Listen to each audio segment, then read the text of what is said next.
Hi, ശരത്താണ്.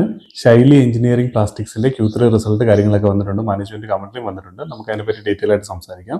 ഈ കമ്പനിയെ പറ്റി അറിയാത്ത ആൾക്കാർക്ക് നമ്മളിവിടെ ബിസിനസ് അനാലിസിസും കാര്യങ്ങളെല്ലാം കഴിഞ്ഞ ക്വാർട്ടറിൽ തന്നെ Q2 റിസൾട്ടിന്റെ സമയത്ത് ചെയ്തിട്ടുള്ളതാണ്. സോ കമ്പനിയെ പറ്റി ഡീറ്റെയിൽ ആയിട്ട് അറിയേണ്ടവർക്ക് ആ വീഡിയോ കാണാവുന്നതാണ്. ബേസിക് ആയിട്ട് കമ്പനിയെ പറ്റി സംസാരിച്ചാൽ ഇവർ മെയിൻ ആയിട്ട് പ്ലാസ്റ്റിക് പ്രൊഡക്റ്റുകളാണ് മേക്ക് ചെയ്യുന്നത്. അതിനകത്ത് 3 ടൈപ്പ് ഓഫ് പ്രൊഡക്റ്റുകളാണ് വരുന്നത്. ഒന്ന് കൺസ്യൂമർ സെഗ്മെന്റിൽ വരുന്നുണ്ട്. കൺസ്യൂമർ സെഗ്മെന്റ് വരിക എന്ന് പറഞ്ഞാൽ ഹോം ഫർണിച്ചർ അങ്ങനത്തെ കാര്യങ്ങളാണ് ഇവർ മേക്ക് ചെയ്യുന്നത്. മെയിൻ ആയിട്ട് IKEAക്ക് വേണ്ടിയിട്ടാണ് ഇവർ പ്രൊഡക്റ്റ് സപ്ലൈ ചെയ്ത് കൊടുത്തുകൊണ്ടിരിക്കുന്നത്.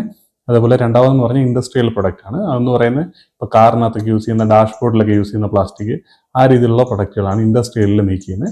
മൂന്നാമതായിട്ട് വരുന്നതാണ് ഇവരുടെ മെയിൻ സെക്ടർ, അതായത് ഹെൽത്ത് കെയർ. മെയിൻ സെക്ടർ എന്ന് പറഞ്ഞാൽ ഇപ്പോഴത്തെ പെർസ്പെക്റ്റീവിൽ ഈ കമ്പനി കൂടുതലായിട്ട് മാർക്കറ്റിൽ ഡിസ്കഷൻ വരാനുള്ള റീസൺ തന്നെ ഈ ഹെൽത്ത് കെയർ സെഗ്മെന്റ് ആണ്. പക്ഷേ ഇപ്പോഴും അവരുടെ ഹയസ്റ്റ് ആയിട്ട് കോൺട്രിബ്യൂട്ട് ചെയ്തുകൊണ്ടിരിക്കുന്ന സെക്ടർ എന്ന് പറയുന്നത് കൺസ്യൂമർ സെക്ടറാണ്. ഈ ഒരു ക്വാർട്ടറിൽ നോക്കിയാൽ ഏകദേശം 49% റവന്യൂ കോൺട്രിബ്യൂഷൻ ഉണ്ട് ഹെൽത്ത് കെയർ സെക്ടറിൽ നിന്ന്, കൺസ്യൂമർ സെക്ടറിൽ നിന്ന്.